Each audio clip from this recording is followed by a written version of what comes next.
Hello friend, welcome to my YouTube channel Satrang Jeevan के। प्रणाम आप सभी को। कैसे हैं आप सभी? आशा करते हैं आप सब बहुत अच्छे होंगे। दोस्तों, आज का हमारा कथा प्रसंग है भगवान विष्णु के चरण की महिमा। तो आइए सुनते हैं ये प्रसंग।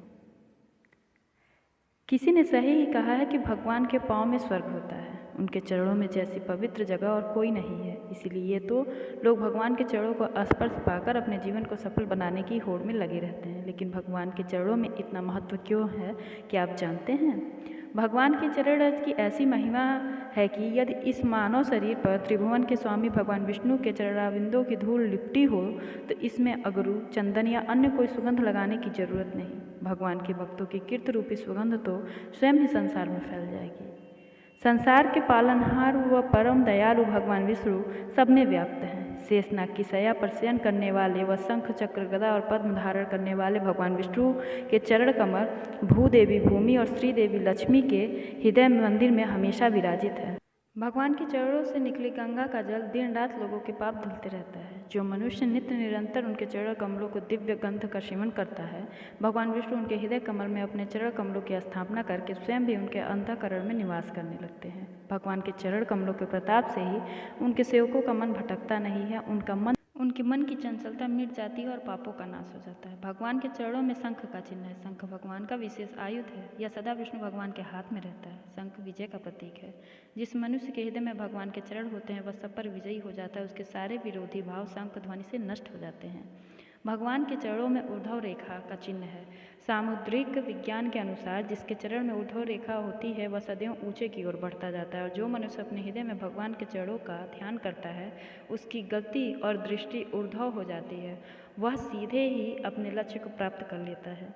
भगवान विष्णु के चरणों में राजा बलि का चिन्ह है। भगवान राजा बलि को ठगने गए थे परंतु अपने आप को ठगा आए और सदैव राजा बलि के द्वार पर पहरेदार बनकर रहना पड़ता है। भगवान ने बलि के मस्तक पर देवताओं के लिए भी दुर्लभ अपने चरण रखे और चरणों में ही बलि को स्वीकार कर लिया। राजा बलि का शरीर भगवान के चरणों में अंकित हो गया। इससे बढ़कर सौभाग्य की बात क्या हो सकती है।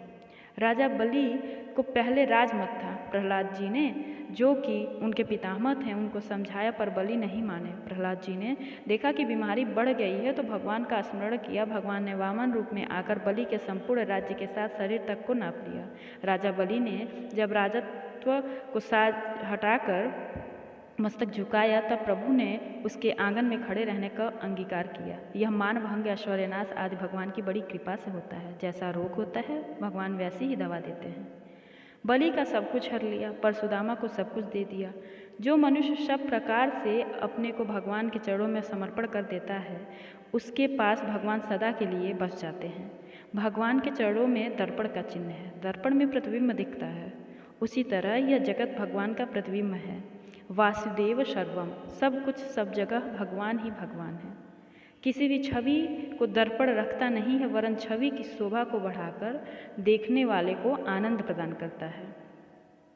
भगवान के चरणों में प्रेम रखकर जो भगवान को सुखी करना चाहता है भगवान भी उनकी पूजा स्वीकार कर उन्हें कोटि गुना प्रेम और आनंद लौटाकर सुखी करते हैं।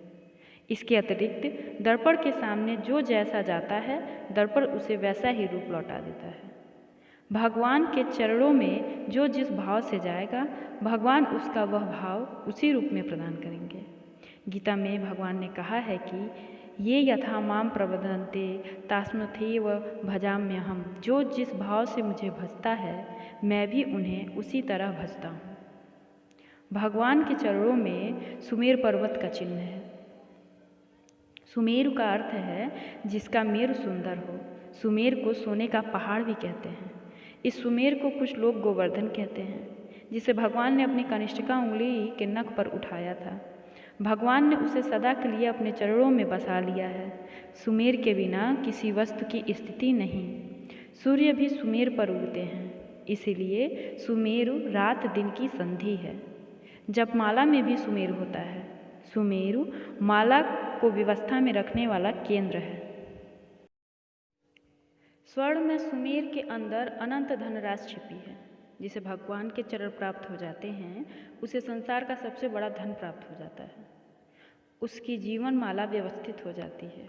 वह जीवन मृत्यु की संधि को समझ जाता है। भगवान के चरणों में घंटिका का चिन्ह है।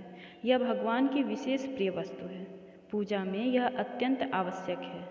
भगवान की करधनी में छोटी छोटी घंटी लगी रहती है। नुपुर के साथ यह भी बजती है। इसका तांत्रिक अर्थ भी है। अनाहत नाद में 10 प्रकार के स्वर होते हैं। इसमें तीसरा स्वर घंटिका का होता है। घंटी क्लीम क्लीम क्लीम का उच्चारण करती है। यह श्री कृष्ण का महाबीज प्रेम बीज मंत्र है। यह बीज घंटिका के रूप में आया है, इसीलिए पूजा का प्रधान उपकरण है। इसीलिए भगवान के चरणों में इसे स्थान प्राप्त है। भगवान के चरणों में वीणा का चिन्ह है। वीणा भगवान को विशेष प्रिय है, जिसे भगवान ने नारद जी को प्रदान किया था। वाद्यों में सबसे प्राचीन वीणा है। वीणा में सारे स्वर एक साथ हैं। यह आदि वाद्य है। गायन की विभूति रूप में इसे भगवान के चरणों में स्थान मिला है। वीणा भगवान का नाम गाती है। जिसके हृदय में भगवान के चरण हैं, उसे सदैव सब जगह वीणा का स्वर सुनाई देता है। विनती कर मुनिनाय सिरु, कह कर जोरि बहोरी, चरण सरोरुह नाथ जनी, कबहु तजे मति मोर। भावार्थ, मुनि ने इस प्रकार विनती करके और फिर सिर नवाकर हाथ जोड़कर कहा, हे नाथ, मेरी बुद्धि आपके चरण कमलों को कभी न छोड़े। अर्थात मैं भगवान के परम पवित्र चरण कमलों की वंदना करता हूँ, जिनकी ब्रह्मा, शिव, देव, ऋषि, मुनि आदि वंदना करते रहते हैं और जिनका ध्यान करने मात्र से सारे पाप नष्ट हो जाते हैं। जिस प्रकार धन लोलुप मनुष्य के मन में सदैव धन बसता है, वैसे ही हे प्रभु, मेरे मन में सदैव आपके चरण कमल का वास हो।